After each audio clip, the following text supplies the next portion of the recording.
Howdy lovelies, how are you all doing? Welcome back to our crafting where we learn, grow and craft together. In this session we are going to learn how to make photo slides, those old slides. Some refer to it as specimen cards, the old photo frames, not frames, the slides from many moons back. Now we're going to use just some scrap cardstock rather than cardboard, and we are going to manually make this. Now there are beautiful dies out there to make these things. I can think of Tom Holtz's set. He's got these 3 sets, postal and specimen, and the other one that I can't remember. I've got them all. They've got this beautiful tiny little photo slide in there that you can make, and you can literally decorate it any which way you want. Now this series is for those of us that don't have all the tools.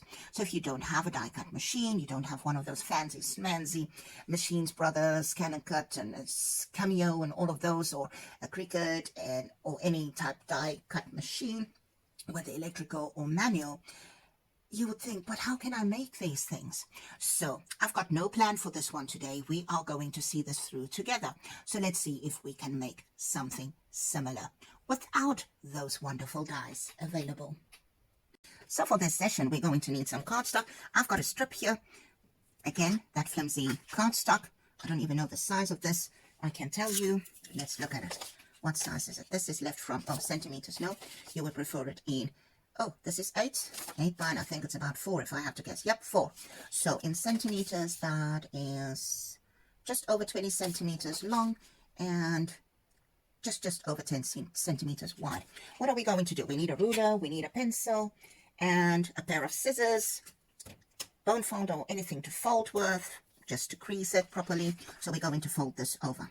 I've got a few others which are also from the same cardstock, really just a little bit thicker than normal copy paper, just a few sizes there, different little strips that I had. Not to say we will use all of them, but you can see they are literally in different sizes, all folded over, so they are double, looking like tiny little cards. So that one might be the same, more or less, tiny little bit bigger.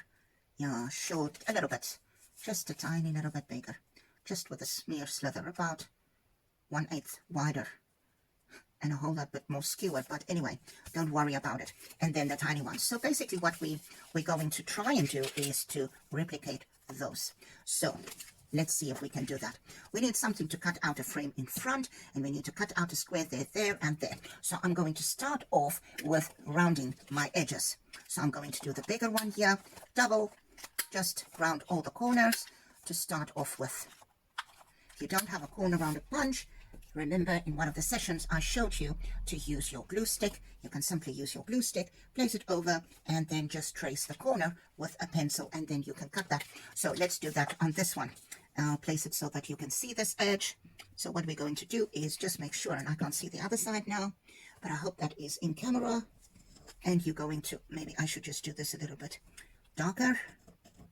There we have it, otherwise you will not be able to see that. So you can just round the corners on all 4 sides, and you're going to trim that down with a pair of scissors. There we have it. So you can't say you can't do this because you do not have the tools.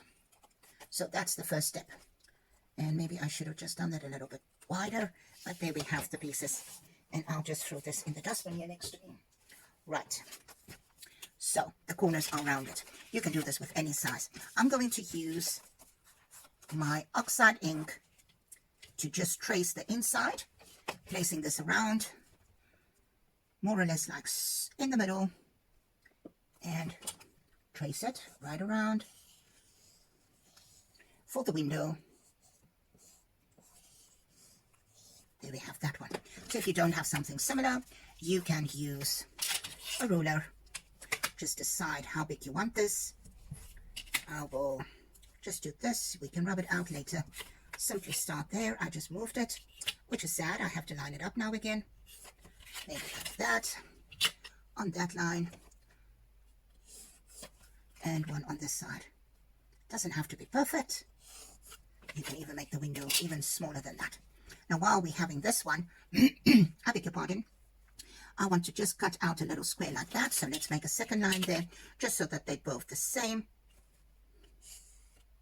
There, and one to the inside, just 1/2 centimeter, maybe there, 1/2 centimeter this side, and we're going to extend it to the bottom as well, which I didn't do with this one, so just let's repeat that. And that one is quite skew. What did I think there? Oh my soul. There we go. And then a bitty there. So what are we going to do with this one? I'll show you. With this, we're going to just cut out that little part, little slits there.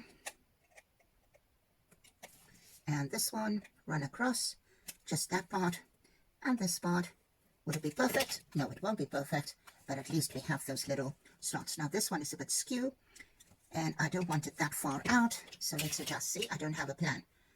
And because I don't have a plan, I just drew it there. So just adjust this, and I'm going to just cut those little slits there. Same this side, and we will then run this across, cut that out. Don't cut too far, and then we have those parts. Same thing, just round the corners. You can do it with the smaller one. We will finalize this now, the bigger one as well. I just want you to get the idea. And we're going to need an eraser just to cut this, rub this out. But before we do that, we're going to cut the inside of this frame. So be careful not to cut too far now. You don't want to ruin your project.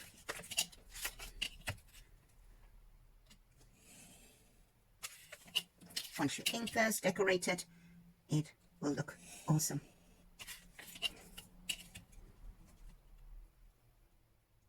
And just line that one up and cut the last little bit there. And there we have it. Don't throw this part away. You can always use these tiny little bits. Now to just rub out those lines that we drew. And there you have it. You can do it with slightly thicker cardstock as well. And then the lines this side, don't tear it like I did there. Luckily we will still glue it down. And we will still add some cellophane acetate to the inside. If you so wish, you could. There we have that. Oh, there's one more line that we have to rub out there.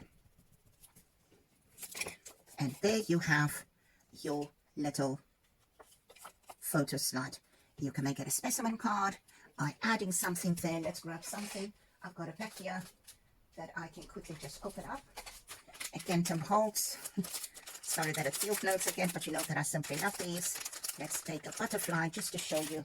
Not going to glue this down, but you could have put that there with some background stamping, and that would have been perfect. After you inked it up or embossed it, embossing paste or texture paste. Some people call it texture paste, others refer to it as embossing paste. It's just something that will give a raised surface once it's dried. So there you have that. Let's finish the bigger one as well to give you an idea of that. I used the Distress Oxide to just get that inside. So let's do this one. I beg your pardon. We're going to do the same thing, just maybe a little bit in from there, not too far in. Line it up just to get it sort of straight. We just want to have maybe there. That will be perfect, I think. Not too far. A little bit in, maybe there. And there. We can line it up in a bit, just to get that little notches cut out. You can eyeball it if you want to. Maybe a bit wider, because that is wider. Maybe a millimeter wider, like so. And then, just to know where to cut it, you can just draw a little line there and there for yourself. See, as you practice again, you would know a better way, or find a better way of doing it. Which reminds me, just to say this again, I'm not saying that my way is the only way of doing this. You might know of a better way, or along the way as you're starting out with this, you might find a different way of doing things. By all means, share that with us. Learn from your own mistakes, learn from my mistakes, and you can find a better way of doing this. Again, we're going to cut across.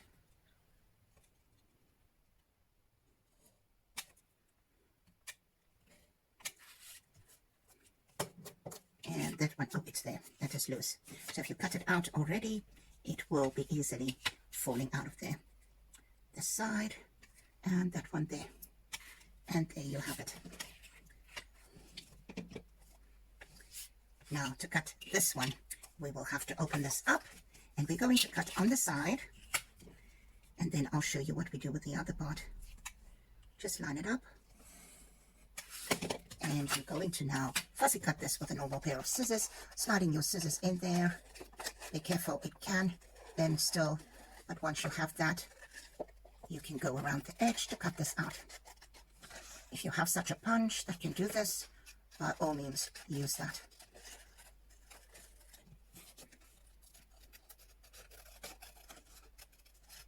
And the last rounding. And there we have that one as well.